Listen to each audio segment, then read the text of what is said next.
And the second question, I'll skip to the case. I got a text in here from a doctor a few minutes ago and saying that she would not give her children, her daughters, the vaccine. And I want to ask the doctors, and maybe it's a little bit out of order, but you know, it's what we do with our own children. Would you give your daughters the vaccine? Okay, thank you. And Deputy Healy, Senator Healy, I'll take you before the vote. Sure, and thank you very much, Chair, and thanks for organising this exchange of views today. I think we have important decisions to make here today. Parents, you're very welcome. I've met quite a number of parents of children, of sick children now, sick young girls.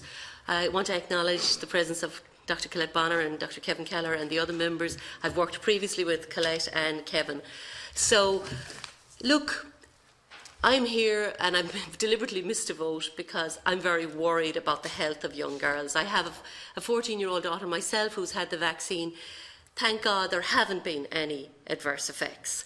But what we don't need here is a collision course between the Department of Health, the HSE and parents. We have two realities as I see it.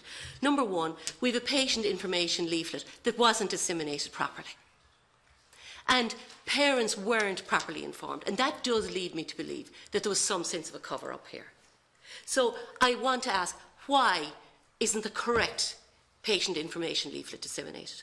Number two, the second reality we have here is we have sick young girls, not able to go to school, not able to go to a DEBS, not able to socialise, isolated, sleeping up to 20 hours a day, in terrible pain. I have one child that's had 7 operations for severe abdominal pain. And Colette, I do accept that we're not proving cause and effect here. But the facts are, and it's key, that all of this has come on since they received the HPV vaccine. So my questions to the Department of Health now are, what is your hunch? And I'm deliberately using the word hunch because you haven't investigated these girls. What's your hunch about what's going on with these young girls? The second question is... Senator, you can't use the phrase hunch. Oh, I can. No, sorry. We're talking about researchers here. One second, sorry. I'm chairing the meeting. I've been doing it for the last 4.5 years. You have to base your questions on not hunches, but on opinion or fact. I'm giving a lot of facts here. Okay. Number two, do you, as the Department of Health, have a duty of care to these young girls? Sorry, there's a vote in the door. So members are free to go to the vote. When can we get our answers? When are we you come going back to call? after the vote. Sorry, are you going to stop the meeting? Yes. Yes. I'm just going to finish my questions. I'm very quick. Do you have a duty of care to these young girls as they are, whether their symptoms are linked with a vaccine or not? Now, the answer to this question is vital, Dr. Kelleher. Do you have a duty of care? What are you going to do now? And I would like if we had decisions coming out of this committee. Sorry, I don't want to be in that. The committee makes no decision. Okay.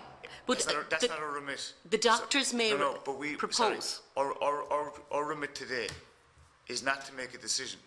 And that's not our jurisdiction at all, as you know quite well as a member of both houses. It's not our remit at all. So you can't put words on the committee, or you can't ask for, because we have not got that remit to make a decision. Just to be fair to the women and the mothers and the girls and the members of the HSE and the Department of Health, that isn't our jurisdiction. Thank you, Chairman.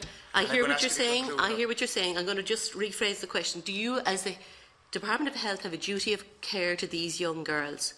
Like, what is the HSE going to do now?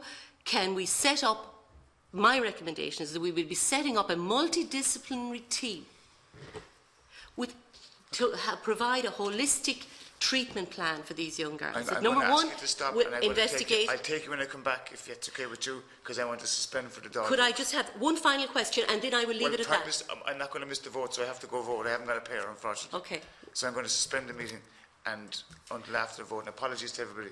Just parliamentary democracy, we have to go vote. Unfortunately, so, I have to say I cannot come back. Okay, well, but I'm grateful for the okay, interchange. Meeting suspended after the vote. Apologies to people.